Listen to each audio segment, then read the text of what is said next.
आत्मीय भाइयों एवं बहनों, प्रणाम।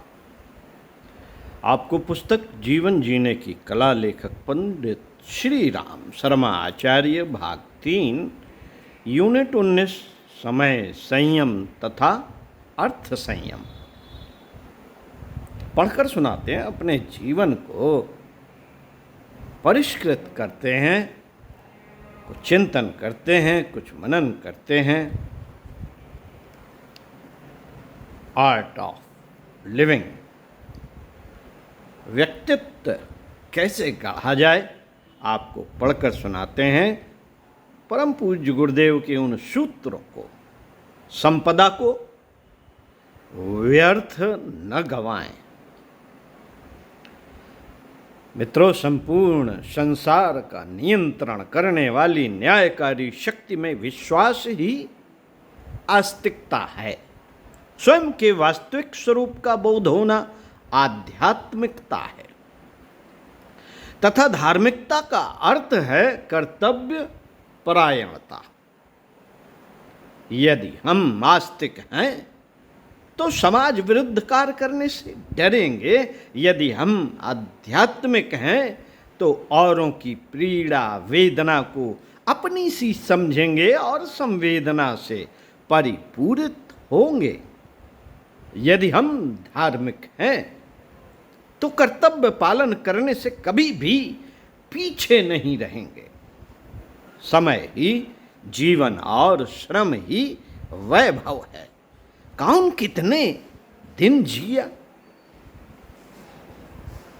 कौन कितने दिन जिया, इसका लेखा जोखा जन्मदिन से लेकर मरण पर्यंत दिन गिनकर नहीं, वरन इस आधार पर लगाया जाना चाहिए कि किसने अपने समय का उपयोग महत्वपूर्ण प्रयोजनों के लिए किया। समझ लें कि समय के असंयमी ही अल्पजीवी कहलाते हैं, भले ही उनकी आयु कुछ भी हो। समय ईश्वर प्रदत्त संपदा है। उसे श्रम में मनोयोग पूर्वक नियोजित करके विभिन्न प्रकार की विभूतियां अर्जित की जाती हैं। जो समय गंवाता है उसे जीवन गंवाने वाला कहा जाता है। प्रायः आधा समय कुचक्रों की उलझन में और उतना ही समय आलस्य प्रमाद में लगाने वाले को लंबी आयु तक जीने का क्या संतोष आनंद मिला? प्रश्न उठता है।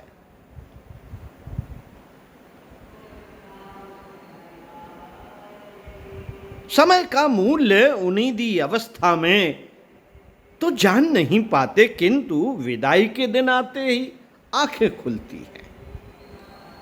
आंखें खुलती हैं तब सोचते हैं कि उन्होंने बहुमूल्य अवसर निरर्थक कार्यों में ही गंवाया, अर्थात काल का ग्रास देने वाला अंधकार ही कमाया। काल का ग्रास देने वाला अंधकार ही कमाया। काल बोध के आधार पर जीवन सुव्यवस्थित बनाकर चलने वाला ही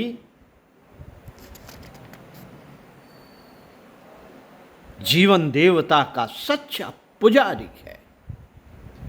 जीवन के एक एक क्षण को हीरे मोतियों से तौलने लायक मानकर उसका सदुपयोग किया जाना चाहिए। समय दैवी संपदा है, इसका सदुपयोग किया जाना चाहिए। मित्रों, समय दैवी संपदा है, इसका सदुपयोग किया जाना चाहिए। दूरगामी चिंतन होना चाहिए। काल को भगवान मानना चाहिए, संयम निषेधात्मक नहीं, विधेयात्मक गुण है। एक और अनावश्यक अपव्यय को रोकना है तो दूसरी ओर सृजनात्मक कार्यों हेतु नियोजित करना भी है। संचय करके उसका नियोजन कहीं न हो तो वह संचय ही बेकार है। संयम का स्वरूप समझकर ही उसका लाभ उठाया जा सकता है। व्यक्ति सर्वप्रथम संयम का लाभ समझने का प्रयास करें।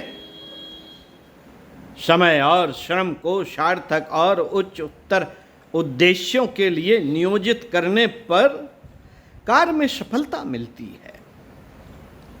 समय और श्रम को सार्थक और उच्च उद्देश्यों के लिए नियोजित करने में कार्य में सफलता मिलती है। साथियों, इसी क्रम में आगे पढ़कर सुनाएंगे। असंयमी समस्याओं का सामना करने में असंयमी समस्याओं का सामना करने में असमर्थ। सुनते रहिए कुछ अच्छा और पढ़ते रहिए कुछ अच्छा। ओम शांति।